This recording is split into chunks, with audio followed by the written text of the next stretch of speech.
What is up, sports fans, and welcome back to another episode of Pez's Picks. I'm Jeff, joined by Pez, the man with the picks. Before we get to that, a quick call to action. If you're watching live on YouTube or on YouTube in general, do us a favor, hit the like, subscribe to the Fans First Sports Network channel. We do appreciate it. If you're listening to this on Apple Podcasts or Spotify, follow us so you don't miss a thing every single week, giving you the picks. With that being said, Pez, what's up? Welcome to the show.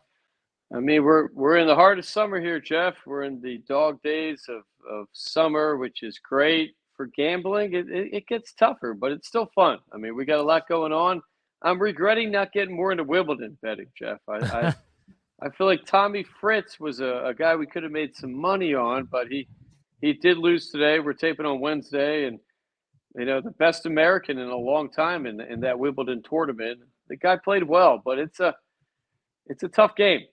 Betting tennis, Jeff, I don't know if people know this, but it is like the most bet sport other than soccer in Europe and probably the most crooked sport in the world. But once it comes to Wimbledon, you can usually measure your odds pretty well. And we'll be looking at these semifinals and finals. Yeah. But we took last week off. For those that are like, oh, where's Pez's picks? What the hell? Well, with the holiday, the 4th of July was last week, and we decided to take the week off. And it was probably for the best because, Pez, you were as ice cold as it comes with your MLB picks. I think we went on like a 2-week tear where nothing went your way, where the pick would look great and then the wheels would fall off. All the analytics, even just if you just look at the eye test, Bryce Harper's out, Kyle Schwarber is out of the lineup. Well, we're going to go with the Cubs then, and the Phillies go out and they score 8 runs and win the game. So I want to ask you first and foremost, what did you think? What were your thoughts during that cold stretch? Jeff, a real gambler, we don't think like that. When you have a system and you're dedicated to investing money on a sport, you're looking at it in the long range, game by game, even week by week. It isn't really how to calculate things. If you invest in the stock market, you shouldn't be checking that stock every day. I mean, that's a small. It's what we call a day trader. We call it gambler, where we're looking at investing. We're basing things on a system and on data. And at the end of the day, you're going to have streaks where you win some games. You're going to have streaks where you lose some games. And you can't get emotional about it. You can't change your system dramatically, especially when it's been proven to work. So there were times where we're at 90% winners. There were times where we're at 0% winners. But currently, we're at about 57.9%, I think, is where we're at. And at the end of the day, anytime you're around 60%, I mean, that's kind of the standard you want in investing and gambling. If you look at it in that sense, if you're at 60% and you're wagering $100 a game, you're at about 180, 150, $200 up each 10 bets, and that for free money, you can't ask more for that. When we get over that, that's gravy. When we get to 70% or higher, I mean, that's a dramatically great thing to have happen. So there's no panic at Pez's Picks. Of course, we want to win every game, and of course you want to hit plays that you lose. And when you're basing it on numbers in a system, you can't really get emotional about it. And there were a lot of games we're winning 5-6 innings where we lose in the last 2 innings or the bullpen blows, and that's why baseball wagering is hard, Jeff. We talk about a lot on Instagram. It's not a sport that you should really be investing as much money maybe as you do in other sports. And you're betting on the pitcher, you're betting on the hitters, you're betting on the bullpen, the closer, the heat, the travel. And at this point in the season, baseball betting gets a little tougher because everybody going into the playoff, into the All-Star break has something different in their brain. Guys that made the All-Star game, they're looking at the break differently. Guys that had no chance making it are looking at it differently. Teams with no All-Stars are looking at it differently. Where teams with a lot of All-Stars are looking at it differently. Where you're thinking rest, you're thinking let's try and save our job as a coach. Let's go into it. Hey, we're winning some games, and it's a difficult thing, baseball, and we're proud of that 57.9%, Jeff. We really are at this point. Generally, things start to get easier in baseball as the season goes on. Teams wrap it up. Teams make trades.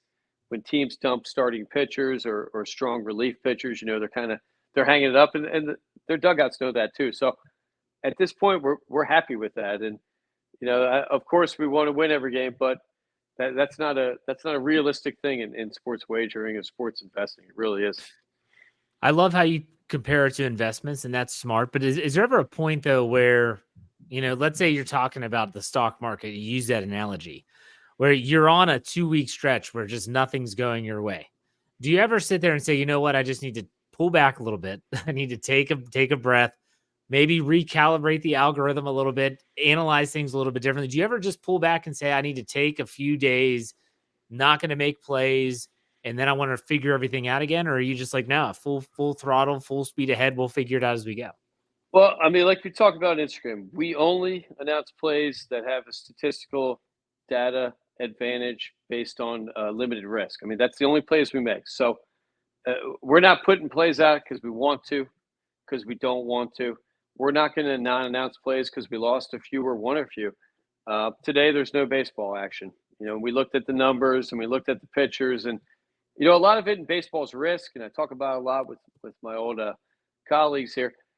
Putting in a minus 220 play as a win, that in a way is considered irresponsible, Jeff. Where when you're encouraging people to only bet on the games that 8 or 9 out of 10 times are going to win, it's kind of irresponsible, because if you lose, I mean, you're down 2.5 bets possibly. So, in baseball, you're not just betting the game, you're betting the odds, and you're taking the risk. And Pez's Picks is trying to put out plays that have limited risk with a data-based statistical advantage, and that's what we're doing. And we haven't been losing money the whole season, Jeff. So Right. no, we don't look at it that way.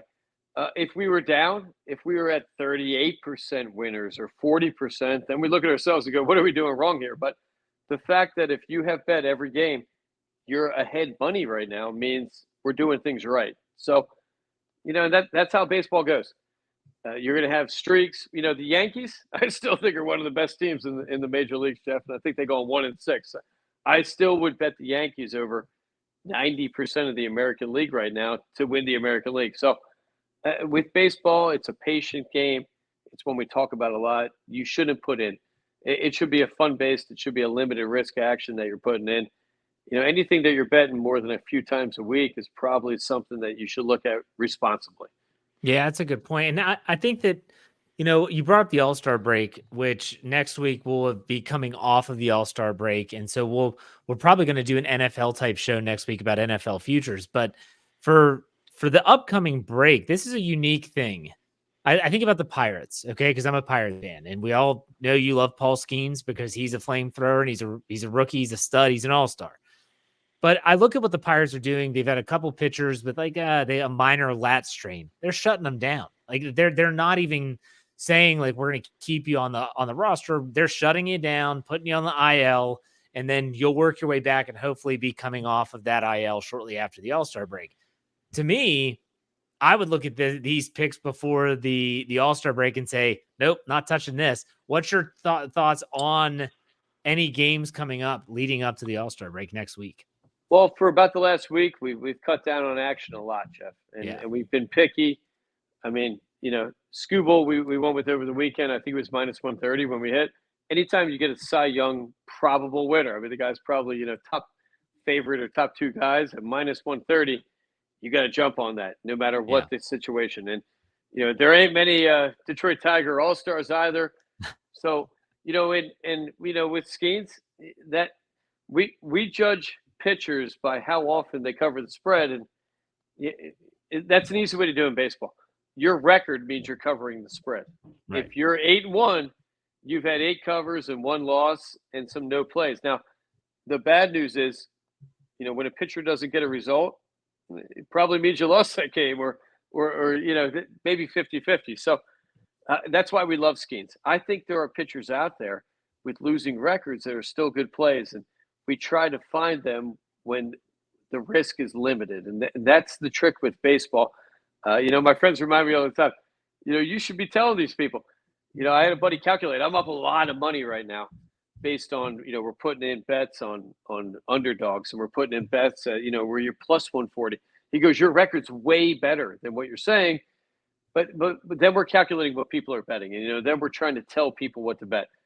If it's a minus 200 game that we're advising people to play, my advice is put in half your bet. because then you're kind of putting in the same risk you would if it was an even game. Yeah. But I'm not here to tell people how to play. I'm a gambler too, Jeff. Gambling's fun, right? If you tell me minus 200 is the way to go, I might lay that 200. But that's a tough risk. That's what we try not to advise people to do. I love Skeens, and I love their mentality. I think the Phillies a little bit just went through a period where they were resting guys a little bit. Their results were up and down. I think the Yankees are kind of in that situation where every good manager knows you do not win the World Series in July. You can lose it in July, but you cannot win it in July. You can overthrow pitchers. You can wear hitters out. You can advise your hitters to go into the All-Star break, with the end of the world. So it's a reset period, and we're only going to put plays in that have a reasonable, limited risk, with a sensible play. Where when we're betting football, the risk is pretty much the same on every play, Jeff. You're minus 105 to maybe 115. So it's a similar type of 10% juice. But with baseball, there's a lot of other things to take into account. And until we're losing money, Jeff, we're not panicking. You can't be a career gambler and panic. If you're up money, you should be happy with that. Anything else, it's getting a little greedy. And that's when you kind of get yourself in trouble. And for all the plays that Pez has, I tell everyone to follow, whether it's on Instagram or whether it's Twitter or X, at Pez's Picks. That's where you'll find more of his direct picks. This is a once-a-week show, so it's a little bit more of an overview. But let's talk about some actual plays. The Euro Championship continues to rage on. Right now, as we're recording this, the England and Netherlands game is going on. It's 1-0. You took England. They are on the wrong side of that right now. What's your thoughts on the Euro? What is that? Well, England, it's 1-1 now, Jeff. I got the game Okay. on in the headquarters here, and Harry Kane's just pumped in a penalty kick. So, with soccer gambling and with Euro, up until the knockout rounds, that's a situation where you have to really limit your risk. In terms of investing, it's easy to say, let's invest in Amazon, let's invest in Facebook, but the amount of risk you're putting into stocks that cost you $300 to $500 a share are like investing in a Spain or England or Germany when they're minus 800. Where I wouldn't be able to look in the mirror and advise people that that's a sensible bet. Turkey, we lost over the weekend. I still think that we got ripped off, Jeff. They were plus 300. They were up 1-0. The Netherlands pumped one in. It was a terrible goal to pump in with about a minute left, but I think the Netherlands were minus 500 going into that game. So in this situation, and now we're going into the semifinals and finals, I think you can make an actual play. I think England today at minus 130 was the right play, and the data shows that they should win this game, and I still think that they will. All right. So the Euro, and there's the other tournament going on. What is that tournament? There's another thing. Is there not in the world of soccer right now? We've got the Copa America. That's it. As we talk about a lot, Jeff, I think soccer gambling is a bad investment. Anytime where you have multiple ways to lose, we have more ways to lose than win, Jeff. I think it's a bad investment, but it's fun, and we get a lot of questions about it on Instagram. So we try to give people our best advice. The United States, Jeff, is maybe the most shameful exit they've had in the Copa in the last 15 or 20 years. They're out, Jeff. Not even a factor in this tournament, and we have not only the largest and richest country in the tournament, the most resources, and I'm proud we didn't bet the United States, Jeff, and I love our country. I think it's the best in the world, but a shameful exit, and I don't wager on Copa America. Not enough data on those players. I don't follow the South American, the Central American, and Mexican leagues, Jeff. Then there's a lot of good players, but that's a little bit tough to get solid data analysis on those tournaments. Yeah. So for a lot of people out there, they might be listening and saying like, okay, you're talking about the challenges like MLB. There's so many different factors to factor into a pick or a play on Major League Baseball. The soccer, you already said it's tough. Golf, which we're about to talk about, is a crapshoot. Like you've always said, it's a raffle ticket. You're literally taking a stab in the dark as to who could potentially win after 4 rounds of golf. That's why the NFL in football trumps all, because you have so much information in terms of injury reports, past experience, home versus road splits, quarterbacks versus this defense, all this stuff. So we're going to get into the NFL next week. I don't want to jump the gun, but I do want to talk about golf. I want to get your take first and foremost about the U.S. Ryder Cup captain for 2025 at Bethpage Black in New York being Keegan Bradley, your boy Tiger turned it down, so you can't say anything about that. He was offered it. He said, no, thanks. I'm too busy. So what do you think about that? I mean, Jeff, we were talking a little bit off camera, and I think I've watched more golf than any other sport in the last 15 years. I think I enjoy it because there isn't a gambling sense, for the Yeah. most part. I mean, you can put plays in, but I find golf right now is in horrific trouble, almost like a strike year, where you're not having the best of the best play each other. And I love Keegan Bradley. I'm a Vermonter, and the guy grew up about 15 minutes from where I live up there, and I find his game and his emotion and everything about him to be one of the better Americans. I was distraught last year when they didn't take him, and I think this is an acknowledgement that Zach Johnson kind of screwed that guy, right? I mean, he deserved to be in that tournament. I think he won 2 tournaments last year, and he deserved to be in the Ryder Cup. And I think he got screwed, and I think this is the PGA trying to keep repairing mistakes that they're making. And it's a sign of weakness to me in a way that, instead of putting that guy on the team that he earned, he's probably not a Ryder Cup captain, Jeff. Keegan Bradley is a good player and a tough guy, but he doesn't have the chops to be a Ryder Cup captain, right? There's a lot of other guys out there. I think it's a panic from the PGA, and I like golf, but I was talking off camera. How many 100-1 guys have won almost every tournament except Scotty Scheffler? And I think the PGA needs to look in the mirror and try to figure this thing out before we lose it completely, right? The Live and the PGA are going different directions, and Yeah. it's a depressing thing for me right now. I'm not watching Live. Do you watch Live? I mean, No, I see highlights on social media. That's about it. But going back to Keegan Bradley, there's a couple things that I thought it was odd because I mean, who would have thought that this guy's going to be 39 years old next year? He technically could still be a player on the Ryder Cup. sure. Is named the captain, and the more I learn about it, the more I think about it, the more it kind of makes sense. Who else would they have gone with? Okay, so Tiger's not an option. He said no. What are you gonna get? Stewart Sink? Like, is Stewart Sink somehow better? Like, this guy, Keegan Bradley, went to St. John's. He knows Bethpage Black very, very well. Sure. And so he's going to have that insight into who he's going to pick. And it might be, I'm going to pick guys that best fit this golf course. I know this course well. I love the fact that he said, I'm going to pick the 12 best players. I don't care where you play. So that means Bryson DeChambeau, you just punched your ticket if you're still playing good golf to being on that Ryder Cup team. And he'd be stupid not to have him on the team. And Absolutely. so I think Keegan Bradley is young. They went in a different direction. I just think I looked at the last 5 captains for the Ryder Cup, and it's all the same thing. It's like Davis Love the third, Corey Pavin. You talk about Zach Johnson was a dumpster fire. Jim Furyk, Steve Stricker, I believe, was the last winning Ryder Cup captain. Hey, think outside the box.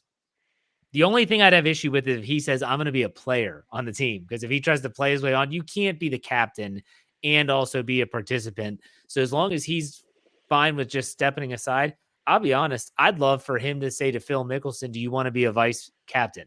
And that would piss a lot of people off and be the PGA of America. But he would be, and that's, I don't know if he'd do that. Boy, that would really ruffle some feathers. Well, I mean, what I'm sensing a little, Jeff, we had JJ Redick hired as the Lakers coach. Yeah. And, I like JJ. Solid player. Does it the right way. Guy had a podcast with LeBron James last year. They asked him at the press conference, how was LeBron involved? Because we didn't talk about it. That's bullshit, Jeff.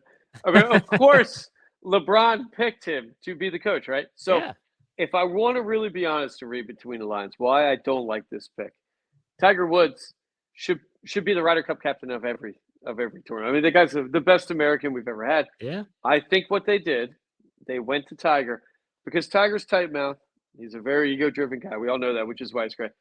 He came out immediately and said, I turned it down, right? So Tiger picked Keegan Bradley. And the one thing I like about Keegan Bradley's an athlete. That guy's a hard-ass guy. You could be correct that he's going to choose a different team. And being young, that freed him up. He's a Michael Jordan guy. Michael Jordan only hangs out with real men, Jeff. Michael Jordan, he'd associated playing golf with softies from whatever it may be in the PGA. They're like best friends.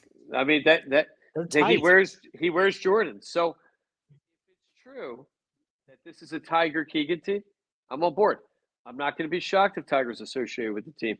I just think in a way, there needs to be a tradition. There needs to be a sense of, this is maybe this is it, Jeff. Maybe they're announcing we effed up. Keegan Bradley is how we should have gone last year. We're admitting Zach Johnson was wrong. Maybe if that's the case, then I'm on board, Jeff. I like the guy a lot. I like his game. He almost fought what's his name? The guy with the ponytail and he almost fought him on the course one time, Jeff. The Spanish guy. Jimenez. He was chest bumping. It was fantastic. So to me is how American soccer should be. American golf should be. We're tough. We're defensive. We're gonna out rebound you. We're gonna outwork you, and we're not gonna out finesse you. We're a hard ass team with intensity, and I hope it's the case with Keegan. I'm not saying I'm not gonna cheer for him. I love the Ryder Cup, and of course we're gonna bet on it, Jeff. But that again, holy moly, is that a fun betting weekend? That's a difficult thing. It's very difficult. We got to get there. It's at Bethpage Black. We got to get there to cover it. That would be awesome to see that. We'll have to talk to the CEO and see if he can pull some strings. Absolutely. Let's talk about the upcoming event. It's not a PGA event, so to speak. It's a Scottish Open, and this is the week prior to the British Open, or the Open as they call it overseas. And this is a very popular tournament for a lot of players that want to play and get used to that link style golf course. They use it as a run up to the Open. And so right now, Rory McIlroy, who won it last year, plus 750, that's the odds-on favorite to win. I don't know if you've looked at these lines at all. There's some interesting things in there. I have my picks. I'd like to know what you think. Well, I looked at them a little, Jeff, and I think it's tough to take favorites unless you're taking Scheffler right now. He's not even in this tournament. Exactly. So, I think. How many favorites have won that weren't named Scheffler? DeChambeau, probably kind of a favorite. That's one, but not according to the odds. He wasn't the odds-on favorite to win the U.S. Open. Yeah, what was he, about 15-1, I think, or something like that? Yeah, something like that. So, I think this week in that Scottish Open, and it's a weather-determined tournament, right? Who knows what the weather's going to be? Tiger used to play the Irish Open. I think he played with Mark Amira every year, and he found his Anser 2 putter, I think, when he started his run, and that's still putter head. But I think Sahith Theegala I took it down here, plus 6,000, Jeff. I still think that guy is about to break through. At some point, he's going to break through. So, if I'm going to wager money on that, that's $10 to win 600. I think that's a phenomenal bet. Yeah, that's phenomenal, right? Sepp Straka, Jeff. Which, oh gosh, you're still on the Sepp Straka thing. Well, the guy ended up top 20, I believe, in that U.S. Open. The guy had a good week, plus 6,500, and with his numbers, when you're top 5 in terms of greens hit, fairways hit, you're going to be poised to win any week, plus 6,500. So, we got a European there. We got a kind of, shot-making guy, Sahith Theegala, who's going to be good in British Opens and these type of tournaments where you got to have a creativity. You can't just be a bomber, wedge it on the green. The Scottish, the British, the Irish Opens, you got to have a mentality where you're being creative. You're an artist out there. I think Theegala poised to win. I'm not betting Rye. I'm not betting the other guy that beat Rye. That tournament, to me, I watched it. It was aggravating, Jeff. Tiger Woods. I think Tiger Woods would be winning 100% of tournaments if he was still in his shape right now, Jeff. Who would beat him on this PGA Tour? These guys wilt. They hit bombs to the second holes on the 18th. I don't know what's going on, Jeff. I hate the LIV. I'm calling war on getting FFSN, Jeff. We're declaring war on that live. I will never wager on that, Jeff. It's ridiculous. Okay, I'll give you 2 long shots here, which my long shot definition is plus 2,000 or greater. So I like the European guys in these type of tournaments. Rory won it last year. He's an Irish guy. I'm going to go Tommy Fleetwood plus 2,000, fairway Jesus. And I'm going to go Victor Hovland at plus 2,200. Victor Hovland started playing better in the second half of the U.S. Open. These type of courses seem to suit his game a little bit better. He's back with his old coach. Those are my long shot plays. But I also like Ludwig Oberg at plus 1,400. And I think Xander Schauffele plus 850. The guy's playing good golf. And I think he might be gearing up for another major. And it might start with this tournament here. Very possible, Jeff. I in the same sense with Straka. I put that play in, but Jeff, there's life involved here. Any Scandinavian guy, Hovland, Oberg, or we've got Straka. Life's better for them, Jeff. They don't have the worries we have. Me and you lose our job, we're losing our house. In a Scandinavian country, they keep paying your mortgage for you to get a job. They help you, Jeff. So at the end of the day, these guys are always smiling, right? They're not breaking clubs. They're not cursing people out. In the United States, it's a dog-eat-dog world. And in sports, I want a guy that knows if I lose, my life's effed. I'm losing my sponsors. And I don't see that from them. And, a Billy Horschel type of guy, I don't even know if he's in the field this week. I didn't look his odds up, Jeff, because he stinks right now. But that kind of gritty, maybe a Harmon, a guy that won the British Open, last year. But maybe some gritty American that's like, I need this to keep on the tour and keep my sponsors. And, that's the fun thing with golf. They're not playing just to win the tournament. They might have Adidas saying, dude, you got to win, or we got to cut the budget here a little bit. So I'm excited for that. I'll watch it. People that don't know, Scottish Open probably starts at 2 a.m. If you're up late or up early, great thing to watch in the morning. I encourage people, it's tough for us with the podcast, and, golf is a difficult thing to wager, but you can wager head-to-head matchups. And I think in a way that's a little bit more of a sensible investment where you can bet one guy against another guy, and they make odds every day of big tournaments. And that's something coming up for the British Open we'll be taking a look at too. Yeah, Royal Troon. We'll be talking about that next week, and that's going to be a good show. Again, we're going to talk a lot of NFL with baseball being on the All-Star break. We're going to talk about the British Open next week. It should be a lot of fun. But Pez, to wrap up the show, what are your final thoughts?